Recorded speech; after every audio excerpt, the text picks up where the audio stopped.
The carriage wheel snapped in half a mile from Thornbury Hall, and Evelina Ashworth nearly gave herself away in front of a stranger she had never met.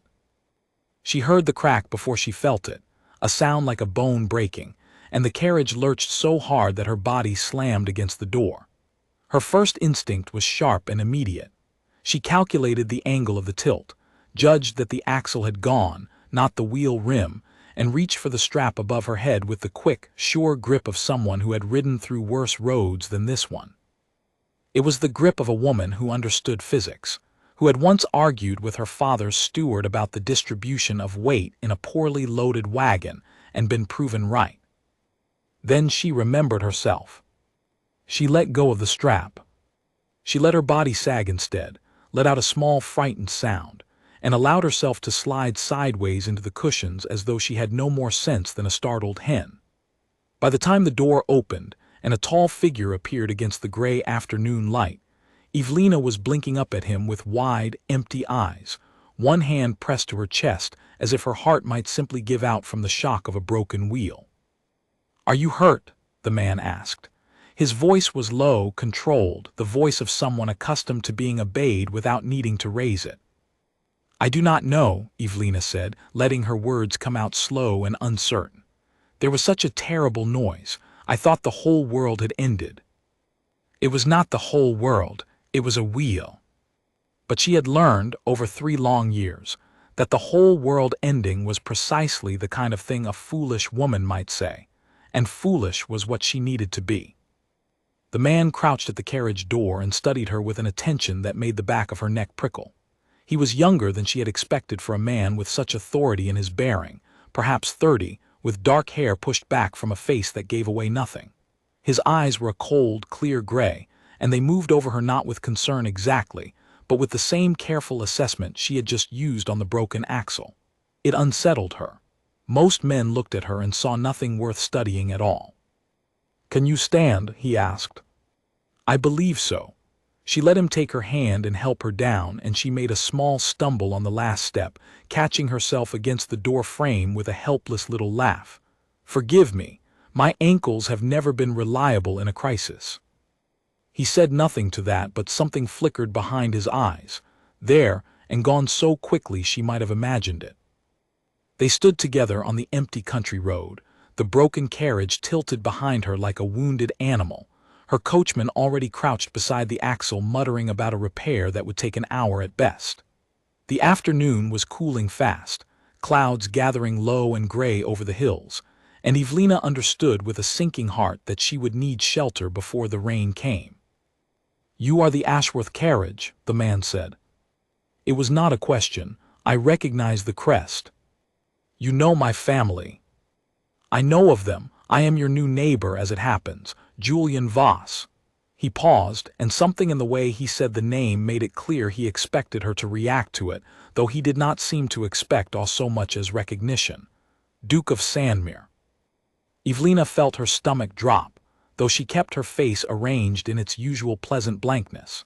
She had heard of the Duke of Sandmere the way one heard of a storm approaching from the coast, a name mentioned with a mixture of respect and wariness by every matron in the county for the better part of a month. He had inherited the neighboring estate from a cousin who died without issue, and society had been buzzing ever since about whether the famously cold, famously unmarried Duke intended to settle there or sell it and vanish back to his shipping interests abroad.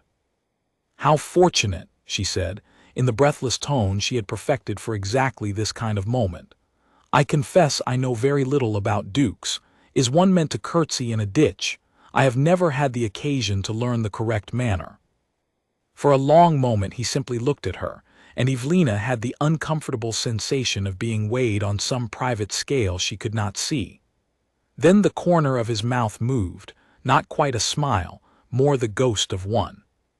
"I believe a curtsy can wait until you are no longer standing on a broken road," he said. "My carriage is just ahead. I will take you to Thornbury Hall myself and send my man back to see to yours."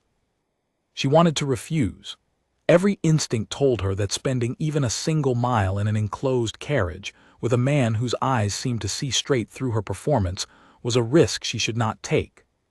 But the sky was darkening fast, and her own coachman was already shaking his head over the axle, and there was no sensible way to decline a duke's offer of shelter from the rain without seeming either mad or suspicious. So she smiled, wide and vacant, and said, "You are too kind, your grace. I am forever falling into difficulties. My sister says I could not cross a garden path without some manner of disaster." It was a lie, of course. She had crossed 100 garden paths without incident. She had once walked the length of Hyde Park in the rain without so much as a stumble, back when she still allowed herself to walk with purpose instead of the small mincing steps she had practiced until they became second nature. But that girl had vanished 3 years ago, burned away in a single humiliating season, and the woman who remained knew better than to let anyone glimpse what was underneath. The Duke's carriage was finer than her own family's, dark polished wood with his crest picked out in gold, and when he handed her up into it she noted, despite herself, the strength in his grip and the careful way he did not hold her hand a moment longer than necessary. He was not a man who touched people carelessly. That too she filed away, though she told herself it did not matter, that none of this mattered, that in a week's time he would forget her entirely as every other eligible man in the county had done.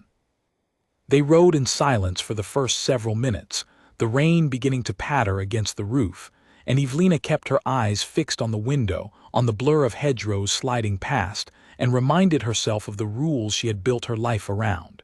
Say little, understand less. Let them grow bored. It had worked for 3 years, it would work today. Your family has held Ashworth Grange for some time, I understand, the Duke said at last. Oh yes, since my grandfather's time, I believe, or perhaps his father's. I never can keep the generations straight. She let her gaze drift out the window again, as though the subject bored her, though in truth she could have recited the Ashworth lineage back 6 generations without pausing for breath. And you have lived there your whole life. Mostly, I went to London for a season once, but I did not care for it. So much noise and so many people talking over one another. I much prefer the quiet of the country. This, at least, was almost true, though not for the reasons she gave. What did you dislike about it? The question caught her off guard.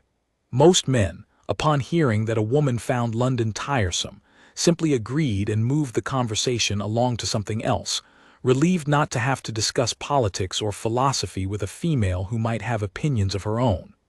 But the Duke was watching her now with those clear gray eyes, waiting, as though her answer genuinely mattered to him. I suppose I found it all rather overwhelming, she said carefully. So many balls, so many people to remember. I never could keep track of who was who or what was being discussed. My mother despaired of me. That seems an odd thing to despair of. Most mothers would count it a mercy to have a daughter who did not care to gossip. Oh, but I did care to gossip. I simply could never follow the thread of it. Everyone spoke so quickly. She gave a small, helpless shrug, the kind she had practiced in front of her mirror until it looked entirely unstudied. I fear I am not a clever woman, your grace. My sister has all the wit in our family. I have only my needlework, and even that is indifferent. She watched him carefully as she said it, gauging whether the lie had landed the way it always did, whether his eyes would glaze the way every other suitor's had, whether he would begin, even now, composing some polite excuse to end the acquaintance as quickly as decency allowed. That was how it always went. She said something dull enough, vague enough, foolish enough, and the light of interest went out of a man's face like a snuffed candle, and she was safe again, invisible again, free to return to the only life she had chosen for herself since the world had tried to choose one for her. But the Duke did not look bored. He looked, if anything, more interested than before, his head tilting slightly as he studied her, and Evelina felt the first small stirring of unease, a sense that something about this particular game had gone differently than she expected, though she could not yet say how. Indifferent needlework, he repeated slowly, as though testing the words. That seems a curious thing to volunteer about oneself, unprompted, to a man one has only just met. I only meant to be honest, your grace. Did you? He said it quietly, almost to himself, and turned to look out his own window, leaving Evelina to sit in the gathering dark of the carriage with her heart beating a fraction too fast, wondering what exactly he had seen, and how much of it she would need to work to unsee. The rain thickened as they neared Thornbury Hall, and by the time the carriage rolled up the long gravel drive, the windows had fogged with the damp, and Evelina could just make out the shape of the house through the blur, tall and gray-stoned, older than her own family's home, with ivy climbing one entire wing and lights already glowing warm in several windows despite the early hour. It was, she thought despite herself, a beautiful house, the kind of house that suggested history and permanence rather than the frantic newness of London townhouses built to impress. "You will stay until the rain passes," the Duke said, and it was not quite a question. "I would not wish to impose." "You would not be imposing. You would be sheltering from a storm, which is a different matter entirely, and one that requires no apology." He handed her down from the carriage with the same careful grip as before, and this time, as her feet touched the wet gravel, she deliberately let herself sway, just slightly, just enough. "Forgive me," she murmured. "I fear the shock of the accident has quite unsettled my balance." "Of course," he said, and offered his arm, and if there was something faintly skeptical in the set of his mouth as he said it, Evelina told herself she had imagined it, told herself that a man like the Duke of Sandmere, cold and busy and famously uninterested in society's games, could not possibly have looked past 3 years of careful performance in the space of a single carriage ride. She told herself this all the way up the steps of Thornbury Hall, and she almost believed it. Inside, the house was warm and smelled of wood smoke and beeswax, and a housekeeper appeared at once to take her wet cloak and murmur something about tea being brought to the small drawing-room.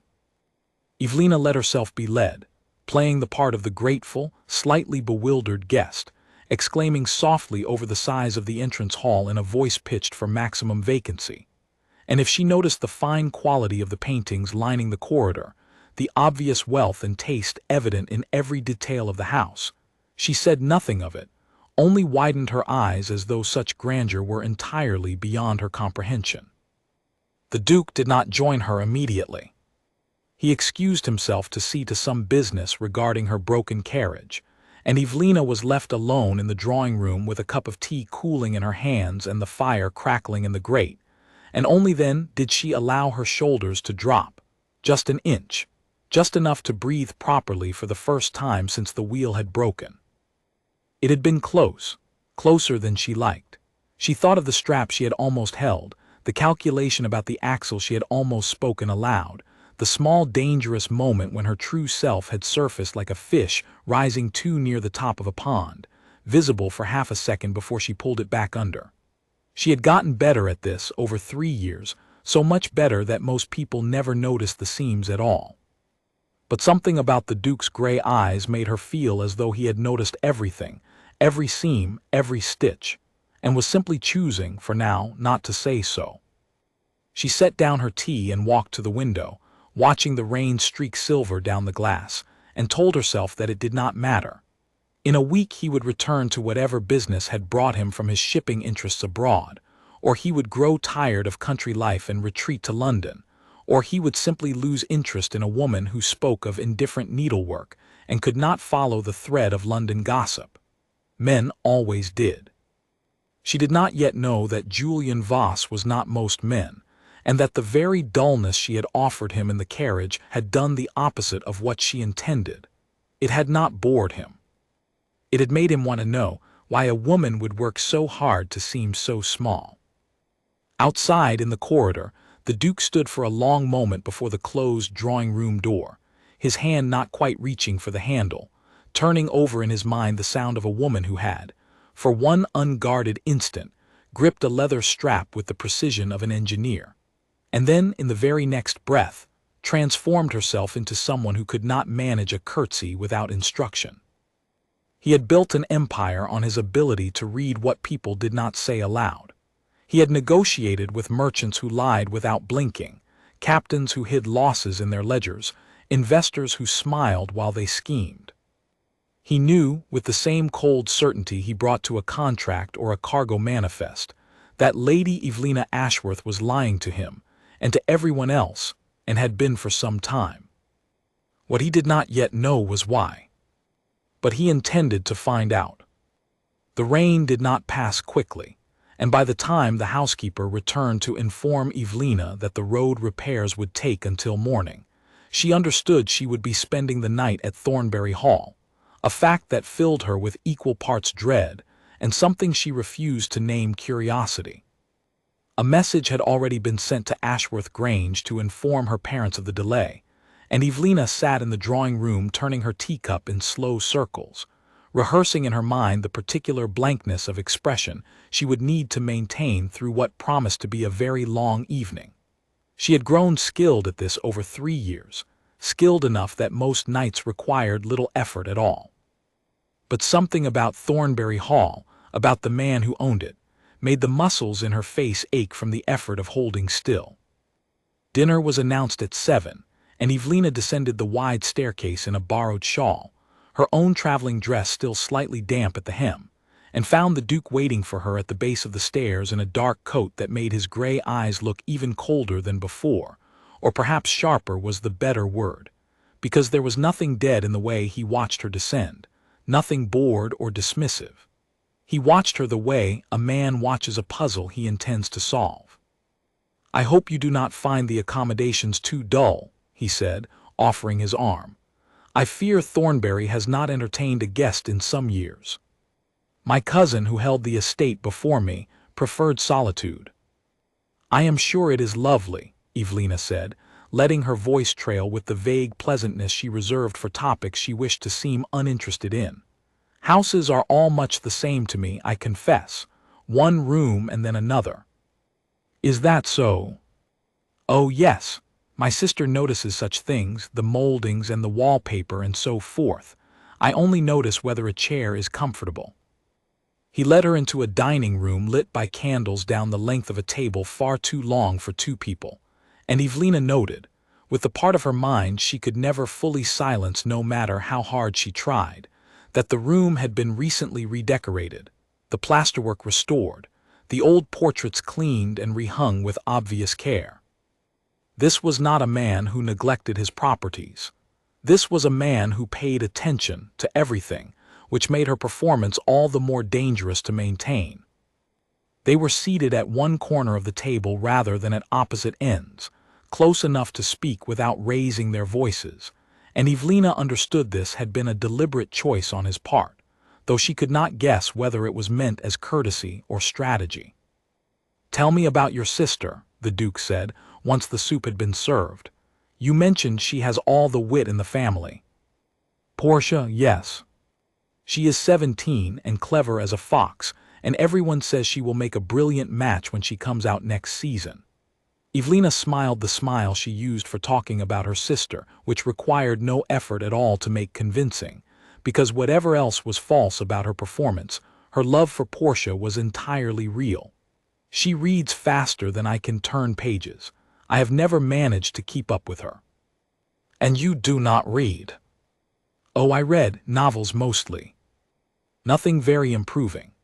This was, perhaps, the largest lie she had told all day, larger even than the business with the strap in the carriage, because Evelina Ashworth had read every philosophy text in her father's library twice over, had taught herself enough Latin to argue with the local vicar over disputed translations, had corresponded in secret for 2 years with a scholar in Edinburgh who believed she was a man named E. Ashworth, and had no idea his most promising pupil wore skirts. But none of that could ever be spoken aloud. Not here, not to anyone, and certainly not to a duke whose gray eyes seemed to catalogue every word she said as though building a case against her. "What sort of novels?" "Oh, the usual sort, romances mostly." "Silly things." She waved a hand as though the subject bored her and reached for her wine. "I confess I have never understood the appeal of what people call silly things," the Duke said, watching her over the rim of his own glass. "It seems to me that anything capable of holding a reader's attention for 300 pages cannot be entirely without merit, whatever its subject. Even the silliest novel requires its author to understand something true about how people love or fear or hope. I would think that worth study, not dismissal. Evelina opened her mouth to agree, to say something clever about the architecture of a well-built plot, the way tension must rise and fall like breath, and caught herself just in time. "I suppose," she said instead, vaguely. "I never think about it so deeply. I only read to pass the time." "To pass the time," he repeated, and something in his tone made her look up sharply, though his face gave nothing away.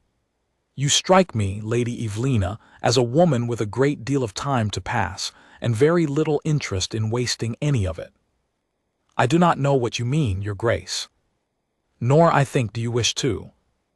The rest of dinner passed in careful, circling conversation, the Duke asking questions that seemed innocent enough on their surface, but that Evelina found herself navigating like a field strewn with hidden traps, questions about her interests, her opinions on the political troubles reported in the papers, her thoughts on the new canal being proposed near the county border.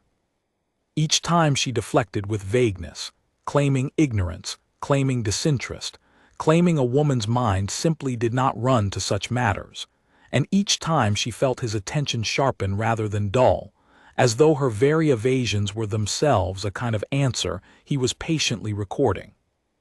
By the time the meal ended and the Duke walked her to the drawing-room where a fire had been built up against the evening chill, Evelina felt as though she had run a great distance without moving from her chair, exhausted in a way that had nothing to do with the broken carriage or the long day of travel. "You seem tired," the Duke observed, and for the first time that evening there was something almost gentle in his voice, though his eyes remained sharp. "I will not keep you long. But before you retire, I wonder if you might indulge me in one thing." "Of course, Your Grace." He crossed to a bookshelf built into the wall beside the fireplace and drew down a slim volume, worn at the edges, the kind of book that had clearly been read many times rather than displayed for show. He held it out to her.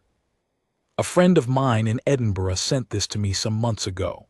A treatise on natural philosophy, rather dense. I confess I have not finished it myself. But there is a passage near the beginning, on the nature of falling bodies, that I have never fully understood. I wondered if you might look at it only out of curiosity and tell me what you make of it." Evelina's hand froze halfway to the book. Edinburgh, a treatise on natural philosophy. She knew, with a sick lurching certainty, exactly which circle of scholars such a book was likely to have come from, the very circle she had corresponded with in secret for 2 years under a false name, and she wondered, with real fear now rather than the practiced anxiety of her performance, whether this was coincidence or something else entirely, whether the Duke of Sandmere had somehow learned more about her than she had believed possible. "I fear I would be of no use to you, Your Grace," she said, and was pleased to hear her voice come out steady despite the sudden hammering of her heart. "Natural philosophy is quite beyond me. I could not tell a falling body from a flying one." "No." He held the book a moment longer, watching her face with an intensity that made her want to look away and refuse to let herself do it, because looking away would itself be a confession. Then, slowly, he withdrew the book and set it back on the shelf. "Forgive me. I had thought for a moment that you might find it interesting." "My mistake." "Not at all, Your Grace." But she saw, as he turned back to the fire, that he did not believe her, not for a single moment, and she understood that the careful architecture of her disguise, built stone by stone over 3 long years, had just sustained its first crack, small in hairline and nearly invisible, but a crack nonetheless, and cracks, she knew from long study of houses far older than her own performance, had a way of spreading if they were not immediately and carefully repaired.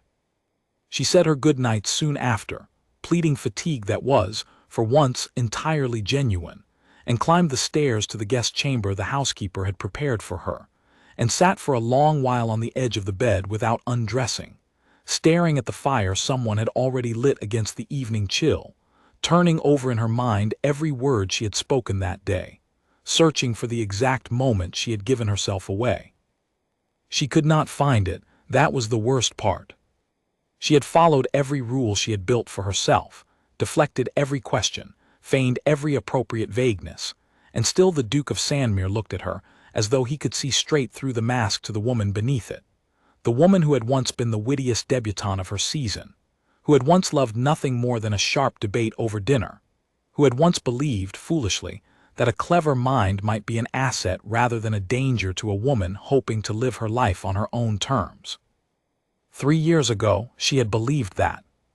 3 years ago, she had also been engaged to a man who told the entire county, in the cruelest possible terms, exactly what he thought of a woman who dared to correct him in public, exactly what kind of wife he had no intention of marrying, exactly how thoroughly he intended to destroy her reputation rather than let her walk away from their arrangement with her dignity intact. She had survived that. She had rebuilt herself into someone unremarkable, someone forgettable, someone no man would ever again wish to punish for the crime of having a mind. And now a duke with gray eyes and a book from Edinburgh had looked at her across a dinner table and seen, in a single evening, everything she had spent 3 years trying to bury. She did not sleep well that night, and downstairs in his study, neither did the duke, who sat for a long time with the treatise on natural philosophy open on his desk, staring not at the pages but at the memory of a hand gripping a leather strap with perfect, practiced precision, and wondering what kind of world had taught a clever woman that her cleverness was a wound to be hidden rather than a gift to be shared. He did not yet know her story, but he had built a shipping empire on his ability to recognize value where others saw nothing worth their attention, and every instinct he possessed told him that Lady Evelina Ashworth was worth a great deal more than the county believed, and that whatever had taught her to hide it had been cruel enough to warrant careful unraveling, one gentle thread at a time. The rain continued through the night, drumming steady against the windows of Thornbury Hall, and somewhere in its rhythm, unheard by either of them, a decision was quietly being made that would upend 3 years of careful hiding and set in motion everything that followed. Morning came gray and washed clean, the storm having passed some time before dawn, and Evelina woke to the sound of birds in the ivy outside her window and the distant clatter of a household already at work. For a moment, disoriented by unfamiliar surroundings, she forgot where she was, and in that moment before memory returned, she felt something almost like peace, the peace of a mind not yet forced back into its careful, narrow shape. Then she remembered the book from Edinburgh, and the peace vanished. She dressed quickly, in her own gown now dried and pressed by some efficient member of the Thornbury staff, and made her way downstairs with her spine straight and her expression already arranged into its familiar pleasant vacancy, rehearsing as she walked the small talk she would need to survive breakfast and the carriage ride home that would surely follow. She found the Duke already at the breakfast table, a newspaper folded beside his plate, and when he looked up at her entrance, something in his face made her steps falter just slightly before she recovered. "I trust you slept well," he said. "Very well, thank you, Your Grace." She took the seat across from him, aware of his attention the way one is aware of heat from a fire, a physical presence that could not be ignored no matter how studiously one avoided looking directly at it. "I understand the road has been repaired." "It has. Your carriage will be ready within the hour." He set down his cup, and something in the deliberate way he did it told her he had more to say. "Before you go, I find I must apologize." Whatever she had expected, it was not this. "Whatever for Your Grace." "For last night, the book." He met her eyes directly, and there was no accusation in his gaze now, only a kind of careful honesty that unsettled her far more than suspicion would have. "I put you in an unfair position, testing you as though you were a puzzle to be solved rather than a guest in my home. It was rude of me, and I am sorry for it." Evelina felt something twist in her chest, some complicated knot of relief and disappointment she did not have time to examine. "There is nothing to forgive," she said carefully. "I only wish I could have been of more help to you." "Do you?" He studied her for a long moment, and then, to her surprise, he smiled, a real smile this time, brief but genuine, transforming his face from something merely handsome into something almost warm. "Well, whatever the case, I hope you will consider Thornbury Hall a friendly house, should your travels ever bring you this way again. My cousin left it rather isolated from society, I fear, and I confess I would not mind the occasional visitor, once I have settled matters here more fully." "That is very kind of you, your grace." "Julian," he said, "if we are to be neighbors, I would prefer you use my name, at least when we are not standing on ceremony for the benefit of others." It was a small thing, the offer of a name, but it carried weight Evelina had not expected, a kind of intimacy she had spent 3 years carefully avoiding with every man who crossed her path. She should have refused. She should have kept the safe distance of formal address between them, the way she kept distance between herself and every eligible bachelor in the county, distance measured not in feet but in dullness, in vagueness, in every small deflection she had perfected since her disgrace. "Julian, then," she heard herself say, and hated just slightly how easily the word came. The carriage ride home was shorter than the journey out had been, the roads dry now under a pale morning sun, and Evelina spent most of it staring out the window at the passing hedgerows, turning over in her mind the strange, unsettling shape of the last 18 hours. She had survived, she told herself. She had answered every dangerous question with the same practiced vagueness that had protected her for 3 years, and if the Duke suspected something beneath her performance, suspicion was not proof, and proof was not exposure, and she could still, if she was careful, keep her secret intact. But she thought of the way he had looked at her over the breakfast table, the warmth in that brief, unexpected smile, and something in her chest ached in a way she did not want to name. At Ashworth Grange, her mother met her at the door with the particular flustered energy that meant news had already traveled ahead of her, as it always did in a county this small. "The Duke of Sandmere," Lady Ashworth said, before Evelina had even removed her bonnet, her voice pitched somewhere between disbelief and barely contained excitement. "You spent the night under his roof, Evelina. Do you understand what this means?" "It means my carriage broke a wheel in the rain, mother, and his grace was kind enough to offer shelter." Evelina kept her voice light, unbothered, the voice of a woman who had not lain awake half the night thinking about gray eyes and a book from Edinburgh. "Nothing more happened than that." "Nothing more happened." Lady Ashworth pressed a hand to her chest as though the very idea wounded her. "My dear girl, a duke, an unmarried duke, one of the wealthiest men in England, and you spent an entire evening in his company, and you tell me nothing happened. Did he speak with you? Did he seem at all interested?" "He asked about my needlework, mother. I told him it was indifferent. I do not think interest is the word I would choose." This, at least, had the desired effect. Lady Ashworth's face fell into its familiar expression of gentle, exhausted disappointment, the expression she had worn for 3 years now whenever the subject of Evelina's marriage prospects arose, and she sighed and patted her daughter's arm and murmured something about hoping Portia might have better luck when her season came, and turned away to see about the household accounts, and Evelina climbed the stairs to her own room with the small, guilty relief of a woman who had successfully deflected a threat, undercut by the uncomfortable knowledge that, for the first time in 3 years, deflecting the threat had not felt like a victory at all. She sat at her writing desk for a long while that afternoon, a blank sheet of paper before her, meaning to write to her scholarly correspondent in Edinburgh about a question of mechanics that had been troubling her for weeks. But her pen would not move.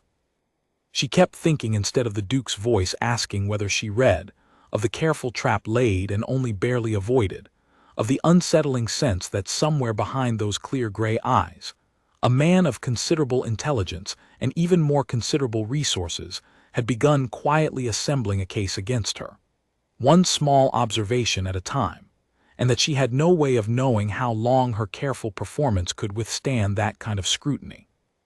3 days later, an invitation arrived at Ashworth Grange, addressed to the entire family, requesting their presence at a small gathering to be held at Thornbury Hall the following week, the Duke's first formal entertainment since taking possession of the estate. Evelina read the invitation twice, her heart beating a fraction too fast, and understood with a sinking certainty that the game was not over. It had only just begun. The garden at Thornbury Hall had been transformed for the occasion, lanterns strung between the old oak trees and long tables laid with linen so white it seemed to glow in the fading evening light. And Evelina arrived on her father's arm with her stomach tight with the particular dread she reserved for gatherings where she would need to maintain her performance for hours rather than minutes. She had chosen her gown carefully, a pale, unremarkable blue that drew no attention, and she had spent an extra quarter-hour before her mirror that afternoon practicing the small vacant smile she would need to wear through whatever conversations the evening demanded. She told herself this gathering was no different from a dozen others she had survived over the past 3 years. She told herself the Duke's scrutiny in his own dining room had been a singular event, born of proximity and circumstance, and that surrounded by other guests, other conversations to hold his attention, he would have no particular reason to focus on her at all. She was wrong within the first half hour. The gathering was smaller than she had expected, perhaps 30 guests drawn from the better families of the county, and Evelina moved through it with practiced ease, offering vague pleasantries to matrons who asked after her health, deflecting questions about her prospects from gentlemen who had long since stopped bothering to court her, settling eventually into a cluster of guests near the rose beds where the conversation had turned, as it often did among the older set, to matters of scripture and translation. The vicar insists the passage means one thing, old Mrs. Pemberton was saying, fanning herself with obvious irritation, but my nephew, who studied at Oxford, swears the Latin supports quite another reading entirely. I confess I cannot follow the argument at all. Perhaps if someone were to consult the original text directly, a younger gentleman offered, though his tone suggested he had no intention of doing so himself. Evelina, who had in fact read the disputed passage in its original Latin only the previous winter, and who held a rather firm opinion on the correct translation, opened her mouth to demonstrate her usual careful ignorance, some vague comment about how such matters were quite beyond her, and instead, before she could stop herself, heard her own voice say clearly, "The construction of the verb in the second clause makes the nephew's reading far more likely." The vicar's translation assumes a tense that does not actually appear in the earliest manuscripts. The words hung in the air for a moment, and Evelina felt the blood drain from her face even as several heads turned toward her in surprise. She recovered almost instantly, laughing, a light nervous sound. Or so I once heard someone say, though I could not begin to explain what any of it means. I fear I only remember the sound of clever words without their substance. The moment passed. Mrs. Pemberton returned to her fanning, the younger gentleman to his indifference, and the conversation moved on to other matters entirely, and Evelina told herself she had recovered the situation neatly, that no lasting harm had been done. Then she looked up and found the Duke watching her from across the garden, standing near the lantern light with a glass of wine untouched in his hand, and she understood from the particular stillness of his expression that he had heard every word, both the slip and the recovery, and that he had not for one moment believed the recovery. He did not approach her immediately. He seemed, if anything, deliberately to keep his distance for the remainder of the evening, engaging his other guests with the easy, practiced charm of a man well accustomed to hosting, and Evelina told herself this was a mercy, that his restraint meant he intended to let the matter drop. It was nearly an hour later, as the gathering began to thin and the lanterns burned lower, that she found herself briefly alone near the edge of the garden, watching the last light fade over the hills, and heard his footsteps on the gravel behind her. "You corrected Mrs. Pemberton's nephew's translation," Julian said, without preamble, coming to stand beside her at the low stone wall that marked the garden's boundary. "Do you know how rare it is to find anyone in this county who has read the earliest manuscripts closely enough to make that argument? I have met perhaps 2 men in my life who could have made it, and neither of them made it as quickly or as certainly as you did. I told you, Your Grace, I only repeated something I once heard. Julian, he corrected, gently but firmly. And please, I have spent 3 days turning over every strange, contradictory thing you said to me at dinner, and I find I am no longer willing to pretend I have not noticed the pattern. You know Latin well enough to argue textual criticism with confidence. You grip that carriage strap like a woman who understands the physics of a falling weight.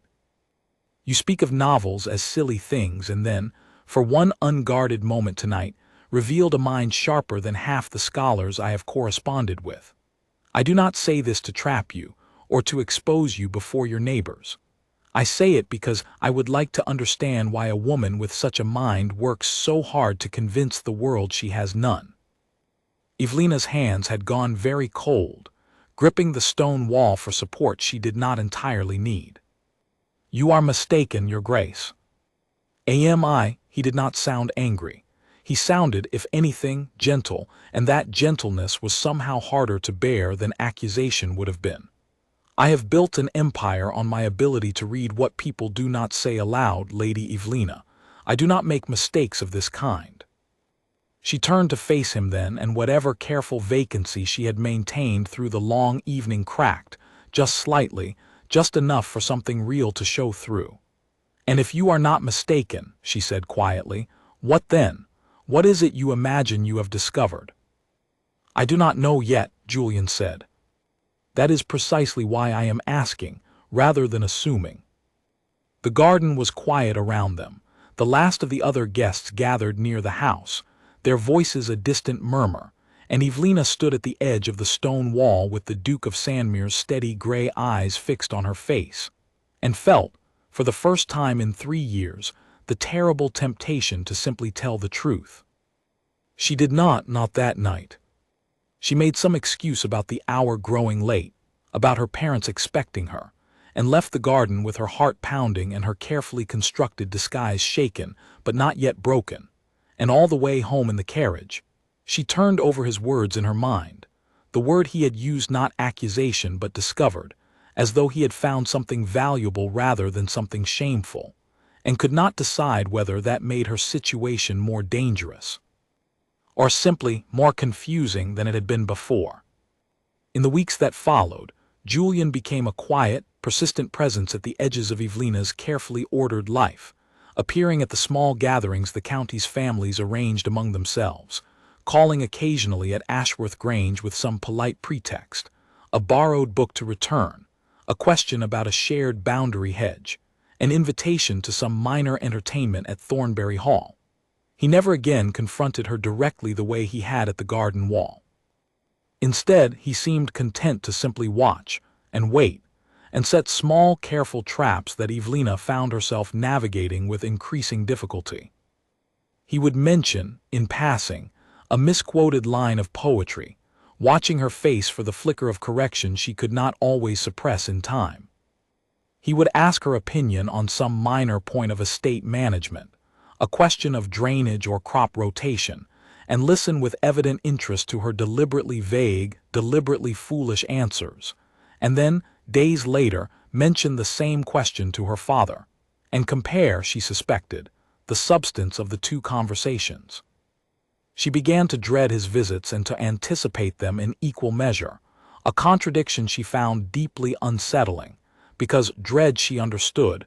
Dread had been her constant companion for 3 years, but the anticipation was new and dangerous, and she did not know what to do with it. It was on a Tuesday afternoon, gray and threatening rain, that matters came fully to a head. Evelina had gone to the county library to return a volume borrowed weeks before, one of the few pleasures she still permitted herself, choosing her hours carefully to avoid other patrons who might witness what books she actually selected, and she was halfway through replacing a text on natural history when a familiar voice spoke behind her. "I did not expect to find you here." She turned, and there was Julian, standing in the narrow aisle between the shelves, dressed simply, without the trappings of his rank, and looking, for once, faintly uncertain himself, as though he had not fully planned this encounter either. I might say the same of you, your grace. Julian, he corrected, as he always did, and glanced at the shelf she had just returned the book to, his eyes narrowing slightly as he read the spine. A treatise on the mechanics of falling bodies, the very subject of the book he had offered her weeks before at Thornbury Hall. Evelina felt her stomach drop. I find these old volumes gather dust, she said quickly, reaching for the vague, dismissive tone that had served her so well. I only meant to return it before the librarian noticed how long I had kept it. You kept it for 3 weeks, Julian said quietly, to read a book on mechanics you claim not to understand. Outside, the rain that had been threatening all afternoon finally began to fall, drumming hard against the library's high windows, and the room, already sparsely populated, emptied further as the last few patrons hurried to beat the worst of the storm home, until Evelina and Julian stood nearly alone among the tall shelves, the only sound the rain and the distant creak of the old building settling around them. I think, Julian said, his voice low but steady, that it is time you stopped pretending with me. I do not say this to threaten you, Evelina. I say it because I find I can no longer, in good conscience, continue watching you exhaust yourself performing a role that clearly costs you a great deal to maintain, without at least asking you why. You do not know what you are asking. Then tell me. He stepped closer, close enough that she could see the genuine concern beneath the careful control of his expression, and something in his voice cracked, just slightly, the first true crack she had ever heard in the Duke of Sandmere's formidable composure. I have watched you for weeks now, catching yourself mid-sentence, swallowing arguments you clearly wish to make, dulling a mind I suspect is sharper than my own. I do not understand what could have taught a woman to fear her own intelligence so thoroughly, but I would like to. Not to expose you, not to use it against you, only because I find I cannot stop thinking about the woman who gripped that strap in the carriage, and I would like, very much, to meet her properly. Evelina's eyes stung, unexpectedly, and she pressed her lips together hard, fighting the sudden and unwelcome urge to weep in the middle of a public library, in front of a man whose good opinion she had told herself, for weeks now, did not matter to her at all.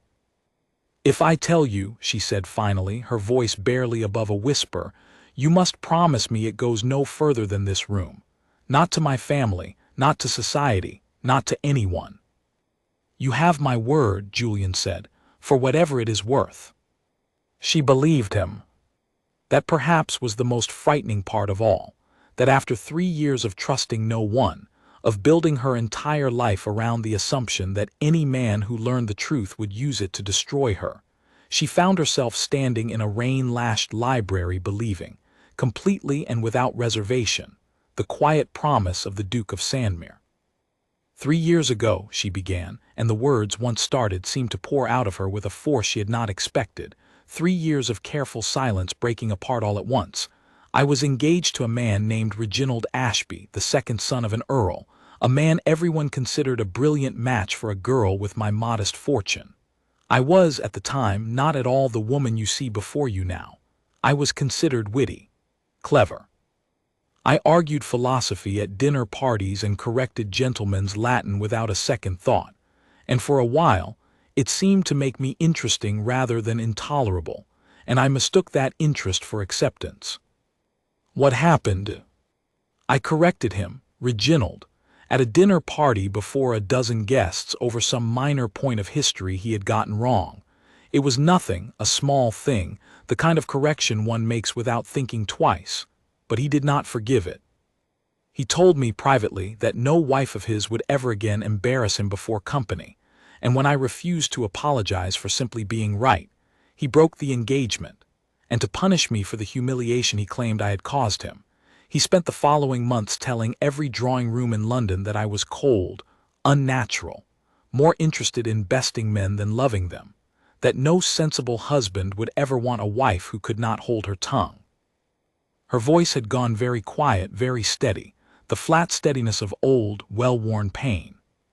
By the end of that season, I had no more offers and no more invitations, and my mother wept for a week straight, certain I had ruined not only my own prospects but Portia's as well, since no family wishes to align itself with scandal. So you decided to disappear, Julian said softly. I decided to become no threat to anyone. If I could not be clever without being punished for it, then I would simply stop being clever, at least where anyone could see. I built a woman no one would want to marry, and therefore no one would ever again have reason to destroy. It has worked, Julian. For 3 years it has worked perfectly. I am safe. I am forgotten. I am exactly what I need to be. And are you happy? The question landed like a blow, quiet and unexpected, and Evelina found she had no ready answer for it, because happiness was not a question she had permitted herself to ask in 3 years. Not once, not even privately, because happiness required wanting something, and wanting something required risking its loss, and she had built her entire careful existence around the avoidance of exactly that kind of risk. I am safe, she said again, because it was the only answer she had.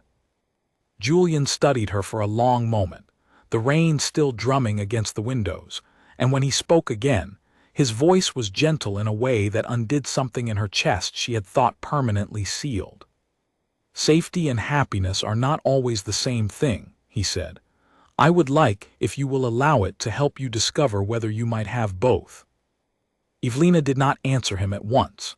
The rain continued its steady drumming against the library windows, and she stood among the tall shelves with her secret finally spoken aloud for the first time in 3 years, feeling strangely lighter and more exposed all at once, as though a stone she had carried so long she had forgotten its weight had suddenly been set down, leaving her unsteady on legs no longer used to walking without it. What exactly are you proposing? She asked at last. An alliance, Julian said. Nothing more complicated than that, at least at first. Your family wishes to see you settled. Society expects a duke to marry eventually, and mine has been asking the same question with increasing insistence since I arrived in the county. Let me court you, openly, properly, in a manner that satisfies every expectation anyone might have of either of us. And privately, when it is only the two of us, you need pretend nothing at all. I would like to know the woman who reads treatises on mechanics and argues Latin translations and grips carriage straps like an engineer, not the one who claims indifferent needlework. I think, given time, you might find you prefer being known. And if I do not wish to marry at all? If the whole purpose of my disguise was never merely to avoid one particular man's cruelty, but to avoid marriage entirely, the entire arrangement of it, the way a husband might discover exactly what Reginald discovered and punish me for it just the same. Then we need not marry, Julian said simply. I am not proposing to trap you into anything, Evelina. I am proposing an arrangement that gives you what your family wants to see, and gives me a reprieve from the endless matchmaking of every mother in the county, and gives us both, perhaps, the chance to discover whether there is something worth pursuing beneath the arrangement itself. If at the end of it you decide you want nothing more than my friendship and my discretion, you will have both, and no obligation beyond that. It was, Evelina thought, an extraordinarily generous offer, and also an extraordinarily dangerous one, because it asked her to trust not only that Julian meant what he said now, but that he would continue to mean it months from now, after he had seen the full unguarded shape of her mind, her opinions, her stubbornness, all the qualities that had once made a man she loved decide to destroy her rather than simply walk away. Why would you do this? She asked. You do not know me, not truly. You have spoken with me perhaps a dozen times. I know enough, Julian said. I know that you noticed the axle before you noticed your own safety. I know that you have taught yourself enough Latin to argue textual criticism with confidence, and enough natural philosophy to understand a treatise most gentlemen of my acquaintance would find impenetrable. I know that you love your sister enough to spend 3 years erasing yourself so thoroughly that no scandal of yours could ever touch her prospects. I know a great deal, Evelina. I simply do not yet know all of it, and I find, to my own considerable surprise, that I would like to. She agreed in the end, though not without insisting on terms of her own. The arrangement would remain private, known only to the two of them, until and unless she decided otherwise. He would make no public declarations beyond what was necessary to satisfy society's expectations. And if at any point she wished to end it, he would release her without argument or delay. Julian agreed to every condition without hesitation, and they left the library separately, some 10 minutes apart, so as not to arouse suspicion among the few patrons who had braved the rain, and Evelina walked home through the last of the storm with her heart beating in a rhythm she had not felt in 3 years, equal parts terror and something dangerously close to hope. The courtship that followed unfolded exactly as Julian had promised, in 2 distinct and carefully separated currents. In public, at the small gatherings the county's families continued to arrange, he called on her with growing and visible attention, walked with her through gardens in full view of watching matrons, sent flowers with notes so carefully polite they revealed nothing at all to anyone who might read them over her shoulder. Lady Ashworth, watching this courtship unfold, grew daily more radiant with hope, and even Portia, sharp-eyed and clever as ever, began teasing her sister about the Duke's obvious regard, teasing that Evelina deflected with the same careful vagueness she had always used, though now the deflection felt, for the first time, like a genuine kind of privacy rather than a wall built out of fear. In private, the current ran entirely differently. Julian began arranging quiet meetings, ostensibly to discuss estate matters or shared interests, but that in truth gave Evelina the first real freedom she had known in 3 years to simply speak her mind without consequence. He brought her books, not as tests this time, but as genuine gifts, chosen with obvious care for subjects he had noticed catching her interest. And he listened, truly listened, as she argued points of philosophy and natural history in the disputed translations of ancient texts, with an attention so complete and so unguarded that Evelina found herself, session after session, forgetting entirely to perform, forgetting the careful vacant smile, forgetting the deliberate stumbles and vague deflections. Simply existing, for whole stretches of an afternoon, as exactly who she was. It was, she came to understand, the most extraordinary gift anyone had given her in 3 years, and she found herself, with each passing week, increasingly unwilling to imagine a future in which she might have to give it up. Autumn deepened over the county, the hedgerows turning gold and copper, and the private hours Evelina spent with Julian grew longer and more frequent, until scarcely a week passed without at least 2 or 3 quiet meetings arranged under the cover of estate business or shared reading. They argued, gently and sometimes not so gently, over questions of philosophy and politics, over the merits of the proposed canal, over whether the natural historian whose treatise Julian had once used to test her had correctly understood the mechanics of falling bodies at all.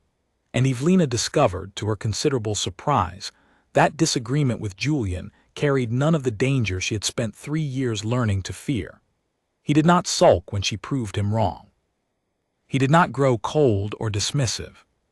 If anything, he seemed to enjoy losing an argument to her nearly as much as winning one himself, and the first time she watched him laugh, genuinely laugh, at some sharp observation she had made at his own expense, something in her chest turned over so completely that she had to excuse herself briefly to compose her face before returning to the conversation.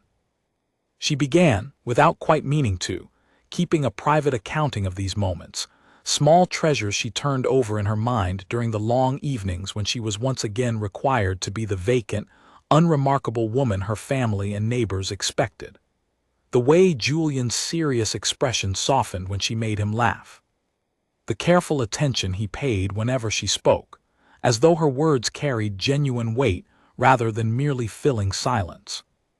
The evening he had confessed, quietly and without any of his usual composure, that he had spent years building his shipping empire largely, because it gave him purpose in the absence of any family who particularly wanted him, his own parents having died when he was young and left him to a distant relative's indifferent care, and that meeting her had made him wonder, for the first time in a long while, what it might feel like to build something not out of necessity, but out of genuine desire. "I have never told anyone that," he had said, and Evelina had reached across the small distance between them and taken his hand, and he had let her, and neither of them had said anything further because nothing further needed saying. It was inevitable, perhaps, that what had begun as a careful arrangement of mutual convenience would deepen into something neither of them had fully anticipated, though neither spoke of it directly for some time, both perhaps wary of naming a thing that felt, even now, dangerously fragile. But Evelina noticed the way her heart lifted at the mere sound of his carriage on the drive, the way she began, despite herself, planning her days around the possibility of seeing him, the way the vacant smile she had worn for 3 years felt, more and more, like an ill-fitting garment she could hardly wait to shed each time they were alone together. She noticed, too, the way Julian's own careful composure softened whenever they were alone, the coldness society whispered about melting into something warmer, more open, more genuinely himself, and she began to understand that his famous reserve had never been coldness at all, but simply the same kind of careful armor she herself had built, worn by a man who had learned early that the world rarely rewarded vulnerability, and who had, perhaps, been waiting just as long as she had for someone safe enough to set it down for. It was Portia who noticed first, sharp-eyed as ever, catching her sister one evening humming softly over her needlework, an actual smile on her face rather than the careful blank pleasantness she usually wore. "You are happy," Portia said, not quite a question, studying Evelina with the particular intensity of a younger sister who had spent years watching her elder sibling disappear into vagueness, and had never quite believed the disappearance was genuine. "I have not seen you look like that in years, Evie. Not since before." "I do not know what you mean." "You do." Portia sat down beside her, taking her sister's hand with unexpected seriousness. "I always knew, you understand, that the dullness was a performance. I was young when it happened, but I was not blind. I watched you build that wall brick by brick, and I understood why, even if I hated it because I missed you terribly, the real you, the one who used to argue with Papa about Aristotle until he threw up his hands in surrender. Is the Duke the reason the wall is coming down?" Evelina felt tears prick unexpectedly at her sister's words, at the tenderness in them, at the realization that she had never been quite as invisible to Portia as she had believed. "He sees me," she said quietly, "the real me, and he does not seem to mind it at all. I think, if I am honest, he might even prefer it." "Then do not let fear talk you out of happiness twice," Portia said, squeezing her hand. "I could not bear to watch you build that wall again, not after finally seeing it come down." Evelina promised her sister she would not, though even as she made the promise, some small, cautious part of her mind, well trained by 3 years of vigilance, warned her that promises made in moments of happiness were not always promises that could be kept, and that the world had a way of testing exactly the kind of joy she had begun, so carefully and so fearfully, to allow herself. She did not yet know how soon that testing would come, or from what direction it would arrive, but somewhere in the back of her mind, the old caution never fully quieted, waited. The trouble began, as trouble so often does, with a woman who believed she had been promised something that was never truly hers to claim.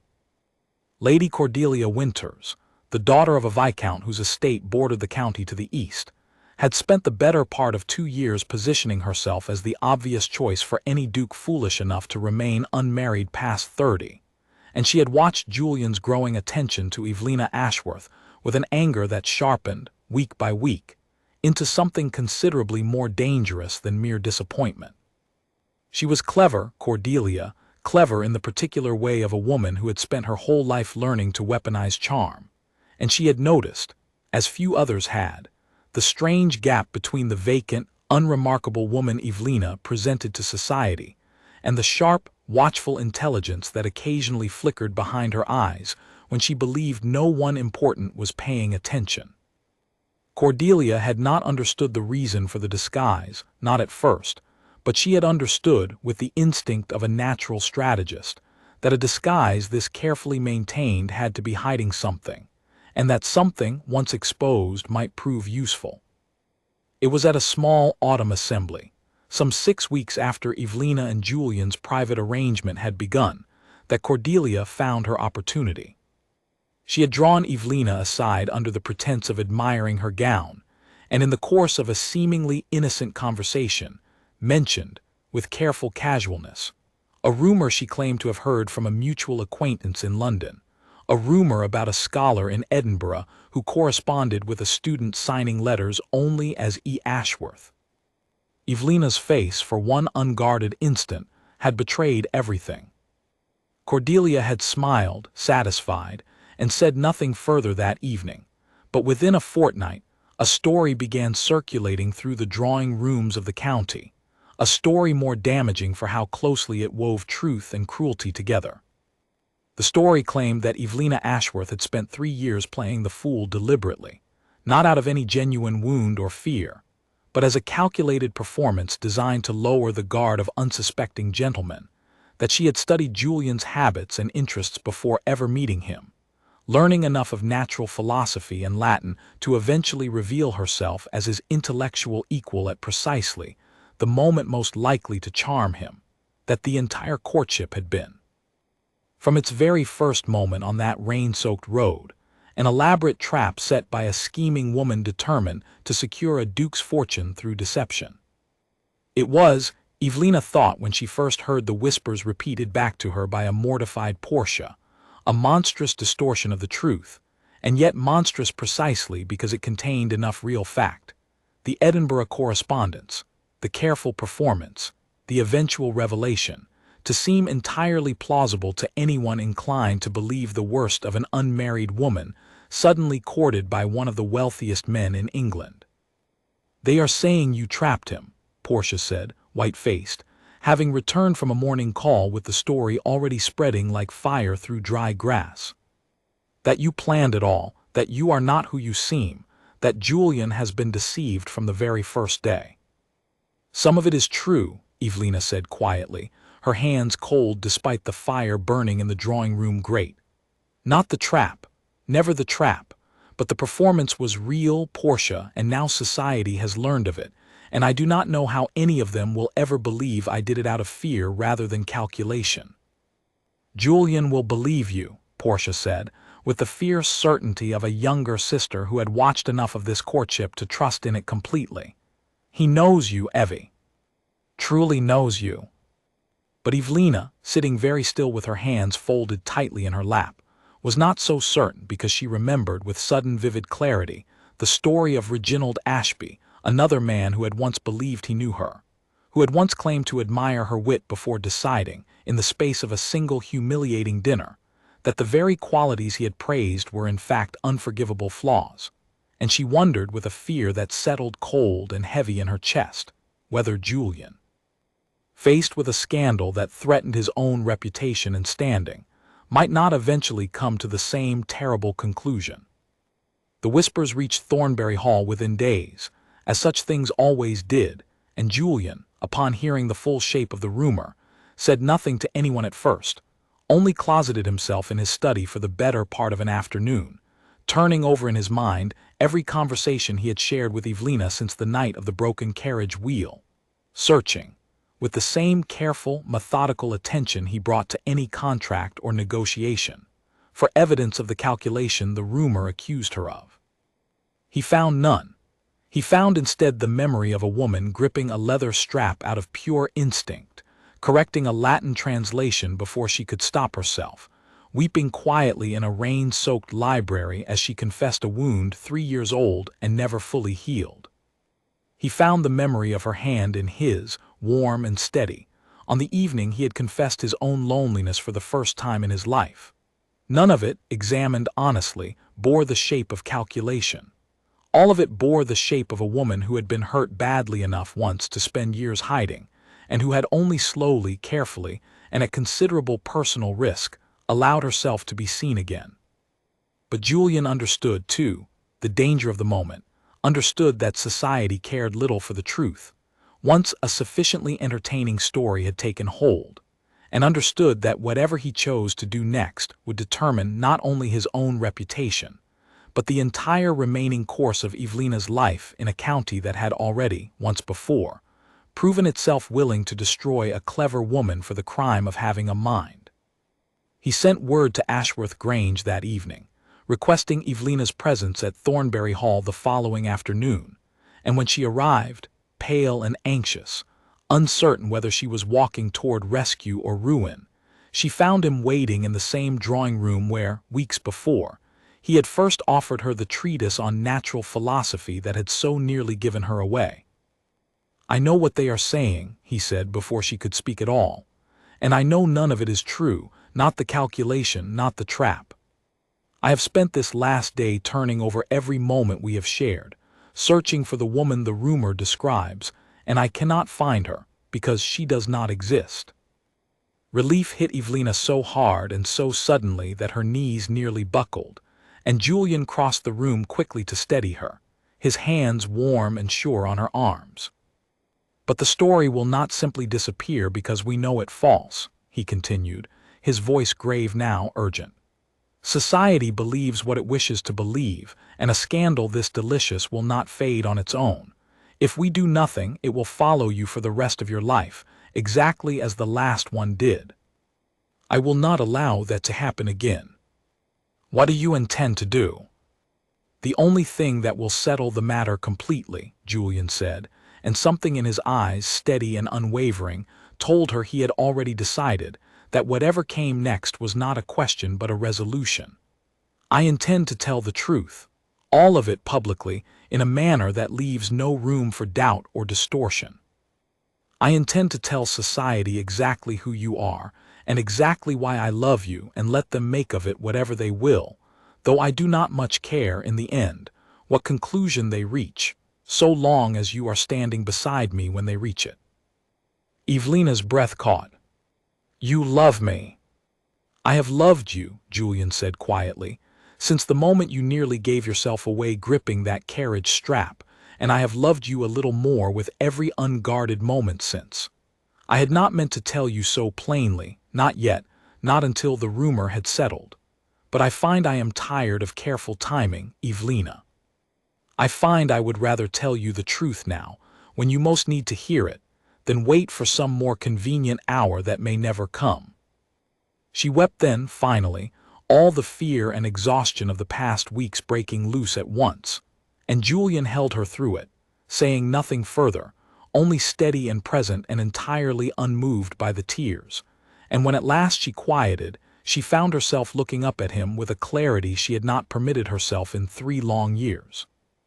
"I love you as well," she said. "I have for some time. I only did not know how to say it, after everything." "Then say it now," Julian murmured, "and let us decide together how to answer the rest of the county."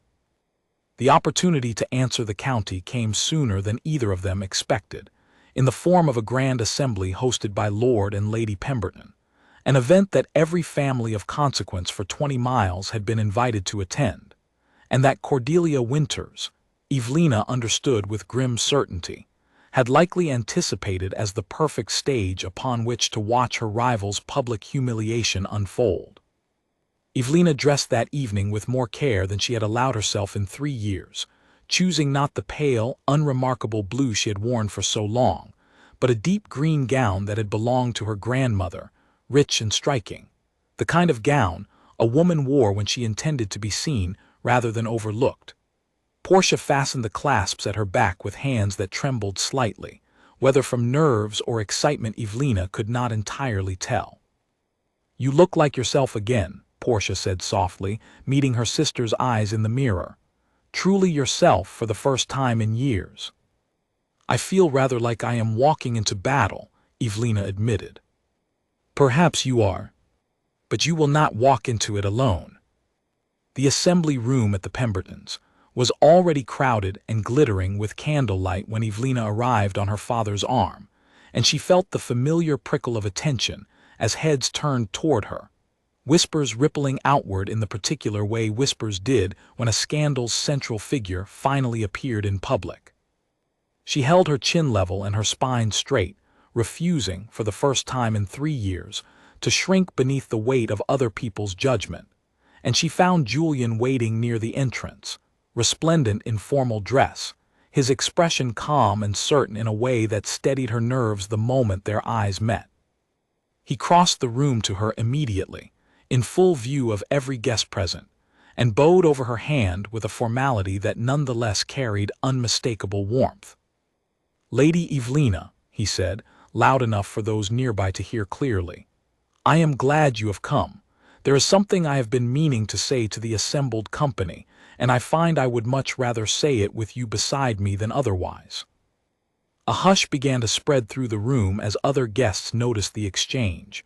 Drawn by the particular electric quality of a moment everyone sensed was about to become significant, and Cordelia Winters, standing near the refreshment table in a gown of deliberate elegance, went very still, her satisfied smile faltering for the first time that evening. Julian did not raise his voice unnecessarily, but the room had grown quiet enough that his words carried clearly to every corner. "I understand a story has been circulating in recent weeks," he said, "concerning Lady Evelina's character and concerning the nature of our courtship. I understand this story suggests calculation, deception, a trap laid to secure my fortune. I would like, this evening before all of you, to correct that story with the truth."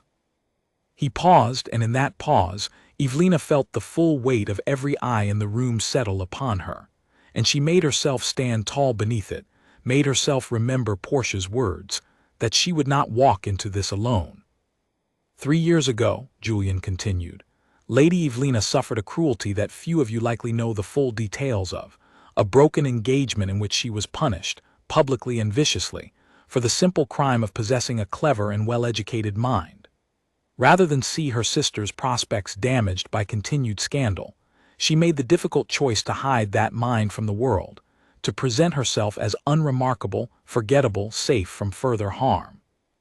I discovered this disguise myself, quite by accident, through her own carelessness in a moment of crisis, and I confess I found myself not disappointed by the discovery, but entirely captivated by it, because the woman beneath the disguise is the most remarkable person I have had the privilege to know." He turned then fully to face Evelina, and took her hand in his before the entire assembled company, and something in his voice, when he continued, dropped into a register too intimate for performance, too genuine for calculation. "There was no trap, my lady. There was only a frightened, brilliant woman who had been taught that her mind was a danger rather than a gift, and a man fortunate enough to see past the disguise to the truth beneath it. I love her. I have loved her for some time. And I would consider it the greatest honor of my life if she would consent to become my wife, not as a duchess required to hide her intelligence for the comfort of society, but exactly as she is, sharp mind and sharp tongue and all." The room had gone entirely silent, 30 or more guests holding their collective breath, and Evelina, standing before all of them with her hand held firmly in Julian's, felt 3 years of careful hiding dissolve completely away, leaving only the truth of the moment, raw and undeniable. "Yes," she said, her voice clear and steady, carrying to every corner of the silent room. "Yes, I will marry you." The room erupted, not into scandal, as Cordelia had clearly hoped, but into something closer to delighted astonishment, whispers of admiration rather than condemnation rippling outward, and Evelina caught sight of her mother, tears streaming unashamedly down her face, and her father, beaming with a pride she had not seen directed at her in 3 long years, and Portia, applauding with unrestrained joy that drew several amused glances from nearby guests. Cordelia Winters, her carefully constructed scandal collapsed entirely in a single public moment, slipped quietly from the assembly room before the evening had properly resumed, and though whispers about her role in spreading the original rumor circulated for some weeks afterward, she found, to her considerable frustration, that society's sympathy had shifted entirely toward the couple she had hoped to destroy, and her own reputation suffered rather more than she had ever intended Evelina's to. Evelina barely noticed her departure. She stood in the center of the crowded room with Julian's hand still warm around hers, accepting the congratulations of neighbors who had known her for years without ever truly knowing her at all, and felt, for the first time since a cruel man had taught her to fear her own mind, entirely and completely herself. The wedding took place in early spring, in the small stone chapel near Ashworth Grange, where 3 generations of the family had been married before her, and Evelina stood at the altar in a gown of pale gold, her grandmother's lace at her wrists, and watched Julian walk toward her with an expression of such open, unguarded joy that she found herself laughing softly with happiness before the ceremony had even properly begun. The chapel was full, fuller than any Ashworth wedding in living memory, filled not only with family and close neighbors, but with a great many members of the county society who had, in the months since the Pemberton's assembly, come to regard Evelina with a curiosity that had gradually warmed into genuine admiration. She had stopped hiding entirely in the weeks following her engagement, allowing herself, for the first time in 3 years, to speak her mind freely at dinner parties and assemblies, to correct a misquoted line of poetry without flinching, to argue a point of politics with any gentleman bold enough to raise the subject. And she had discovered, to her considerable relief, that the world had not ended, that society had not turned against her, that the cruelty of one bitter man 3 years before had never been the universal judgment she had spent so long fearing it to be. Some still found her forthright manner surprising. A few, no doubt, found it improper. But far more, she discovered, found it refreshing, even admirable, and those who did not simply had less claim on her attention than they once believed they held. Portia stood as her attendant, radiant with happiness for her sister, and already, at not yet 18, drawing her own share of admiring glances from young gentlemen who had noticed that cleverness ran generously through the Ashworth family, and had apparently decided, in light of the Duke's evident preference, that a sharp mind was no longer quite the liability it had once seemed. The ceremony itself passed in a warm blur, vows spoken clearly and without hesitation, and when the vicar finally pronounced them husband and wife, Julian did not wait for propriety before kissing her, soundly and thoroughly, before the entire assembled congregation, drawing a ripple of delighted laughter through the chapel that Evelina joined without a trace of the careful restraint that had governed her every public expression for 3 long years.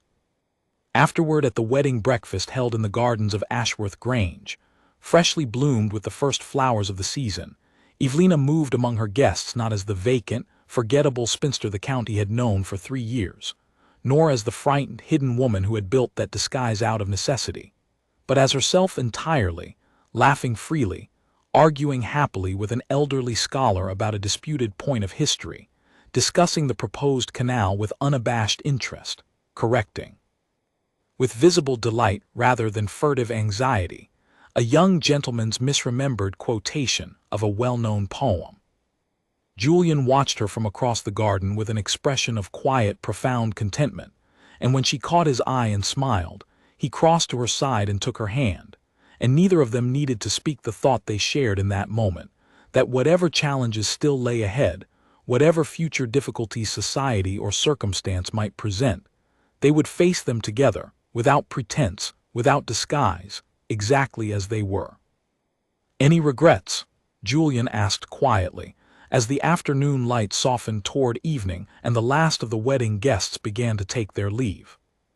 "Only one," Evelina said, leaning against his shoulder with an ease that would have been unimaginable to the woman she had been a year before. "That I spent 3 years hiding from a world that was, it turns out, far more willing to accept me than I ever gave it credit for." "The world did not accept you," Julian said gently. "Not entirely, not at first, and perhaps not without difficulty even now. I accepted you, and then I made certain the world had little choice but to follow. There is a difference, and I think it matters." "Perhaps," Evelina agreed. "But I no longer need the world's permission to be myself, Julian. I have you, and I have my sister, and I have finally remembered how to trust my own mind again. That is enough. That is, I think, more than enough."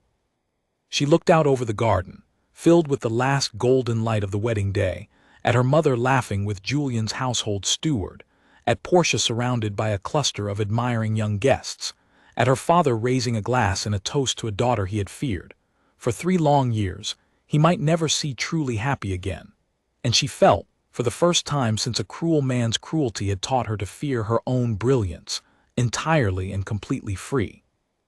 The mask she had worn for 3 years lay discarded now, not destroyed in anger or shame, but simply set aside, no longer needed. A chapter closed rather than a wound reopened. And in its place stood a woman finally, fully seen, loved not despite her sharp mind and sharper tongue but precisely because of them, standing in a spring garden beside a man who had looked past every careful deception she had built and found, underneath it all, exactly the woman worth loving. It was, Evelina thought, watching the last light fade gently over Ashworth Grange, a far better ending than the frightened, disguised woman she had been a year before could ever have imagined for herself. And it was, she knew with quiet, unshakable certainty, only the beginning of everything still to come.